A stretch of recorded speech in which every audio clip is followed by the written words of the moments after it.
بسم اللہ الرحمن الرحیم۔ کہ آپ صلی اللہ علیہ وسلم کی وفات ہوئی یا آپ زندہ ہیں اور ہر جگہ پر موجود ہیں؟ اگر اللہ کے نبی صلی اللہ علیہ وسلم زندہ ہیں، ہر جگہ پہ موجود ہیں، مسجد نبوی میں کے قریب جو قبر ہے حضرت عائشہ کے حجرے میں، وہ کس کی ہے؟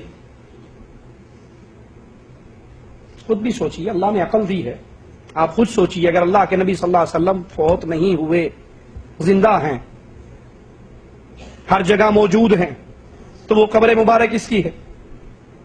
صحابہ نے کس کو دفن کیا؟ حضرت فاطمہ کس کے مرنے پر روئی؟ ابو بکر صدیق کس کے مرنے پر آنسو بہا رہے تھے؟ عمر فاروق کس کے مرنے پر کہہ رہے تھے جس نے کہا میرا نبی مر گیا میں گردن کاٹ دوں گا؟ بلال کس کے مرنے پر مدینہ چھوڑ کر گئے؟ فاطمہ 6 مہینے تک کس کے مرنے کے بعد زندہ رہی اور کسی نے ان کے چہرے پہ مسکراہٹ نہیں دیکھی؟ وہ کون تھے جو فاطمہ کو اپنے قریب کر کے کچھ کہا، فاطمہ رونے لگ گئی، پھر قریب کر کے کچھ کہا تو فاطمہ ہنسنے لگ گئی؟ اور حضرت عائشہ نے پوچھا فاطمہ روئی کیوں تھی، ہنسی کیوں تھی؟ کہا روئی اس لیے تھی کہ میرے بابا نے کہا تھا اب وفات کا وقت آ گیا ہے، اب جدائی کا وقت آ گیا ہے، اور ہنسی اس لیے تھی کہ نبی نے کہا تھا، میرے بابا نے کہا تھا میرے خاندان میں سب سے پہلے تو مجھے آ کر ملے گی۔ اللہ سے ڈریے، یہ گمراہ ترین عقیدے قبر پرستوں کے کہ نبی زندہ ہیں، حاضر ناظر ہیں، ہر جگہ پہ موجود ہیں، آپ فوت نہیں ہوئے، یہ قرآن کے بھی خلاف ہیں۔ اور کہتے ہیں جی جس نے یہ کہا نبی مر گئے وہ گستاخ ہے۔ سنا یا نہیں سنا؟ کئی لوگوں پر ہمارے ملکوں میں گستاخ رسول کا پرچہ ہوتا ہی اس جرم پہ ہے، اس نے یہ کہا تھا کہ نبی مر گئے، جو کہے نبی مر گئے وہ گستاخ۔ نعوذ باللہ، قرآن کے بارے میں کیا کہو گے؟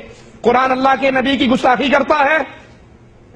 قرآن اعلان کر رہا ہے انک میت و انہم میتون، اے نبی آپ نے بھی مرنا ہے اور دنیا میں جو بھی آیا ہے وہ مرنے کے لیے آیا ہے۔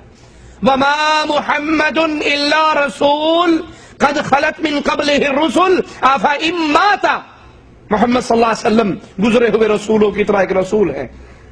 افإن مات، اگر یہ مر جائے، فوت کا لفظ نہیں، انتقال کا لفظ نہیں، وصال کا لفظ نہیں، موت کا لفظ ہے۔ افإن مات، اگر محمد مر جائے صلی اللہ علیہ وسلم، تو بتائیے قرآن اللہ کے نبی کی گستاخی کر رہا ہے؟ اسی لیے وہ یار لوگ کہتے ہیں جی قرآن کی یہ آیت تو ٹھیک ہے لیکن ہمارے مذہب کے خلاف ہے۔ اور بے وقوف، جس کا مذہب قرآن کے خلاف ہے، قرآن سچا یا مذہب سچا؟ شیطان کا مذہب قرآن کے خلاف ہے، مسلمان کا مذہب قرآن کے مطابق ہوتا ہے۔ اگر قرآن کی آیتیں تیرے مذہب کے خلاف ہیں، قرآن کو چھوڑے گا یا مذہب کو؟ خود بدلتے رہی قرآن کو بدل دیتے ہیں کہ غلامی میں بدل جاتا ہے قوموں کا ضمیر۔ قرآن کہہ رہا ہے، اعلان کر رہا ہے، نبی کے لیے موت کے لفظ استعمال کر رہا ہے۔ وما جعلنا لبشر من قبلك الخلد افإن مت فهم الخالدون۔